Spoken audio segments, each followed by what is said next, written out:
अस्सलाम वालेकुम। आज तल्ख़ व शीरीं के अनवान से अपने कॉलम के हवाले से मैं नाज़रीन कराम आपसे मुखातिब हूँ।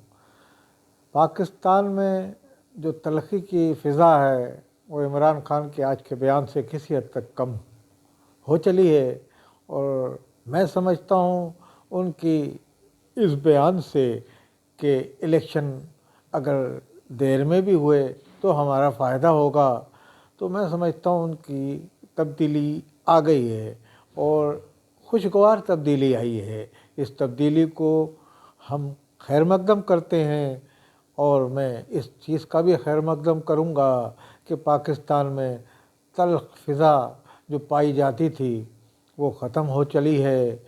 आर्मी चीफ़ की तब्दीली ने इमरान खान के मिजाज में भी तब्दीली पैदा कर दी है और पाकिस्तान के माहौल में भी तब्दीली आ गई है और पाकिस्तान के मैं समझता हूँ अब तमाम सियासतदानों को भी तब्दील हो जाना चाहिए। बाहिमी रंजिश, बाहिमी इख्तिलाफ़ात को बालाए ताक रखते हुए आपस में मिल बैठ के इंतखाबात की तैयारी करनी चाहिए और मैं समझता हूँ कि शहबाज शरीफ को वज़ीर आज़म की हैसियत से इमरान खान से मुज़ाकरात करने चाहिए, जबकि इमरान खान इस वक्त मुज़ाकरात के लिए आमादा भी हैं।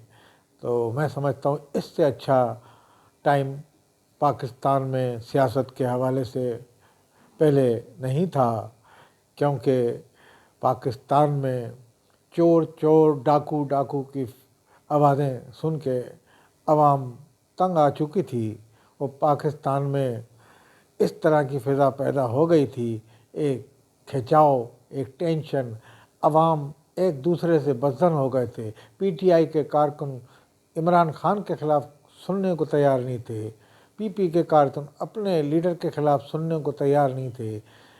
घर घर में दस्तो गिरबा वाली सूरत हाल थी। सियासत पे कोई बात करने से गुरेज करता था, क्योंकि तलख़ी इस हद तक आ गई थी कि लोग गालम गलोच से भी गुरेज नहीं कर रहे थे।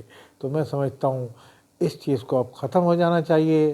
पाकिस्तान के अंदर खुशगवार फ़िज़ा कायम कर देनी चाहिए सियासत के हवाले से और मैं समझता हूँ जो पैगाम सियासतदानों का आवाम तक जाएगा वो अवाम में तब्दीली लाएगा।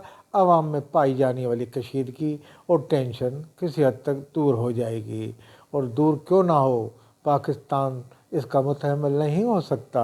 पाकिस्तान में इस किस्म की फ़िज़ा किसी के लिए भी बेहतर नहीं है।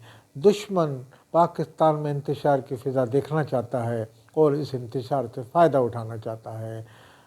अब पड़ोसी ममालिक हमारे आप देख सकते हैं, तालिबान ने एक बार फिर जंग बंदी तोड़ दी है और वो कह रहे हैं हम पाकिस्तान में हमले करेंगे। हाल ही में एक उनका बयान आ चुका है। इस तरह से वो कार्रवाइयों का आगाज़ कर रहे हैं। जब हम बाहिमी दस्तो गिरबा होंगे तो दुश्मन का किस तरह मुकाबला करेंगे।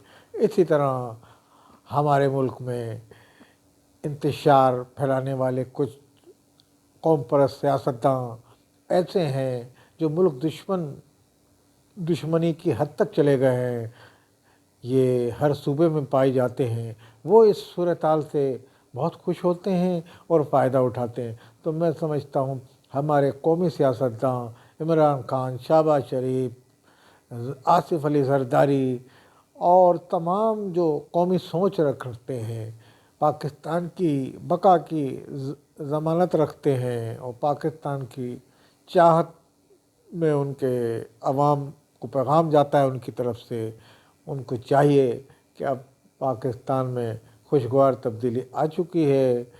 आर्मी चीफ़ की तब्दीली के बाद सियासतदानों के मिजाज में भी तब्दीली आ गई है। इस तब्दीली को हम बखूबी महसूस कर रहे हैं। इसलिए अब पाकिस्तान में तमाम फरीक, अदलिया और सियासतदान और सहाफ़ी अपनी तहरीरों में टेंशन ख़त्म करें और मोहब्बत भाईचारगी की तहरीर और अपने पैगाम को ऑनलाइन करें। اس طرح پاکستان میں اتحاد یکجہتی کی فضا قائم ہوگی اور بھائی چارگی کو فروغ حاصل ہوگا۔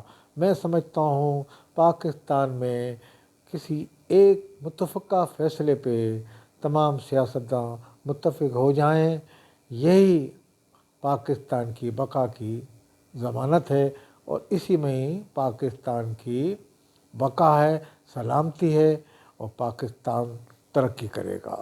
میں سمجھتا ہوں عمران خان کی اس فیصلے سے کہ وہ حکومت سے مذاکرات کرنے کو تیار ہیں، پاکستان میں فضا میں ایک حقیقی معنوں میں تبدیلی آئی ہے۔ تو اس طرح شہباز شریف کو بھی قدم اٹھانا چاہیے اور فوری طور پر ایک کمیٹی قائم کر دی جائے جو عمران خان کی پی ٹی آئی سے مذاکرات کرے۔